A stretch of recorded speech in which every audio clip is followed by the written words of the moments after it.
Přátelé, teď máme ojedinělou možnost podívat se na tu zářivou ukrajinskou demokracii, víte, kterou tady všichni chválejí do nebe.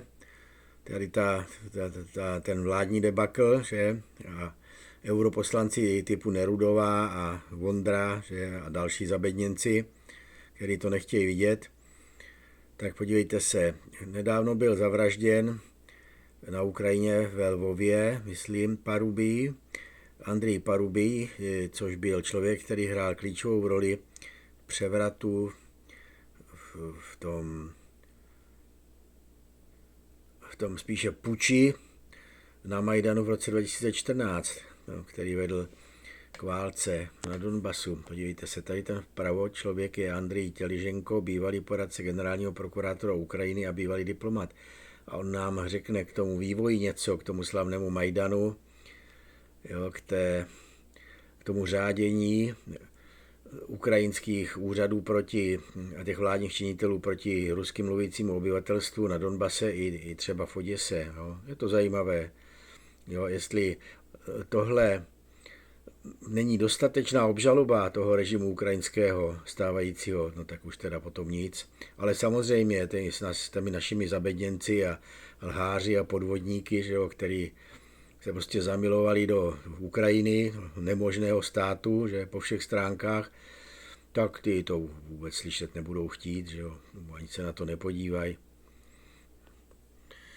Tak se podívejme, co nám Andriy řekne. Titulek samozřejmě ukrajinský bývalý předseda ukrajinského parlamentu Andriy Parubiy byl zabit na západní Ukrajině. Yes, unfortunately, I knew Parubiy personally from the riots in Kiev, which not just he being coordinated with the battalions on Maidan, but he was the one coordinating with Pashinsky and Turchinov and Yatsenyuk the shootings of the rioters on Maidan. That's his first act of violence against basically the people of Ukraine. The second one, that when I was advisor to the first deputy prime minister of Ukraine, we came in to investigate the terrorist act that was done in Odessa in the trade unions building, which we oversaw the law enforcement and intelligence from our positions, but Parubiy with Turchinov came in and basically moved us aside and closed down the case, and together with Avakov. So that's basically his direct involvement, not just in sabotaging and killing people in Odessa, but also closing the case directly. Parubiy was the one who ordered and supported the provocation of the civil war in Donbas. During the cabinet administrative meetings, he was the most aggressive speaker about killing and shelling the people of Donbas in any way matter. This is who Parubiy was. His surrounding, his advisors, were actually involved with Jamestown Foundation, which is a former CIA analytical center in Washington. They went there for internships and job opportunities after the coup in Ukraine and came back to work with him when he was the Speaker of the Parliament. So this is not just a collaborator with the West. He's a Nazi.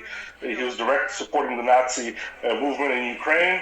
He was part of a party called the Front, which part of Yatsenyuk, Avakov, and that crowd, and Pashinsky, which are also very aggressive, liberal in their political views, but very aggressive in their actions.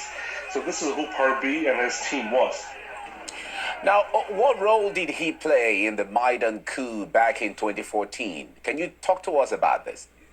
He was responsible in coordinating the snipers together with Pashinsky and Avakov and Turchinov, the shootings on Maidan. He was the one who coordinated not just the shootings on the day where people got killed end of February, but also in the in betweens, the provocations against the police and the government officials during the coup. He was coordinating the radicals on Maidan, when to shoot, who to shoot, and how to shoot, even who to shoot their own. So basically provoke insurgents within the coup itself to basically have the people more aggressive toward the government officials and blaming the government towards it. So that was Parubiy's direct role in this involvement. And then the main shootings itself on Maidan, he was the one who was pushing on the shootings and during the February massacre that happened in Kiev. So this is what his direct role was. And then he basically covered up the shootings also, what he did during Odessa riots, and his team was responsible for blocking the anti-sniper unit not coming to Maidan, which was sent out by the government of Ukraine and the police at that time to stop the actual snipers who started killing people. His team was the one who was responsible for blocking the anti-sniper group to come to this downtown of Kiev. So this is what Parubiy's actions were during the coup of 2014. Now, Parubiy has also been investigated by Ukrainian authorities for his role in the unrest that resulted in the death of 48 people in Odessa in 2014. But this investigation went nowhere. Why is that? He was the one who closed down this investigation himself because, as I was saying, when I was the advisor to the first deputy prime minister of Ukraine after the coup, during the period of time when the Odessa terrorist attack happened, and we came there as our position was responsible for overseeing the law enforcement of Ukraine at that time, came to investigate what happened in Odessa. The Parubiy, Avako, and Turchino came in there, basically blocked the investigation, moved our team aside, and closed down the case. They didn't do anything to properly investigate. So he was responsible for closing down the case and destroying the evidence that was having his involvement and coordination of that terrorist attack against the people in Odessa happening. So that's why it never went anywhere else, because he was the one who coordinated this. He was already the speaker, not the speaker, he was coordinating with the speaker, Turchino, the acting president at the time. Now, back in 2014 and in the following years, Parubiy openly advocated for the violent suppression of the Donbas. What is known about this legacy and his legacy in this matter? It's not a legacy, it's a direct coordination. Him and his team was working directly with the Jamestown Foundation. It's a former CIA center think tank in Washington, D.C., which had his advisors, Parubiy's advisors, have an internship there, and then coming back to Ukraine to work for him when he was in government office. And during the cabinet of ministers meetings, which I was present, Parubiy directly ordered the shelling and the mass shelling of people of Donbas. He said, we do not care who those people are. They're Russians, they're Moscovites, we should kill them. That's his direct citation of Parubiy during the cabinet of ministers meeting, which he pushed to provoke the civil war in eastern Ukraine, which has now led to a big massive conflict in Ukraine. So this is what his actions were. He was the one who was pushing the government, because Turchinov and everybody else were listening to him. Parubiy was the coordinator, not just for the radicals within Ukraine. He coordinated, as I said, with people in Washington through him. The diaspora in Washington, in the United States, were pushing him to his position for him to become speaker at one point, for pushing him in any other government positions that he took.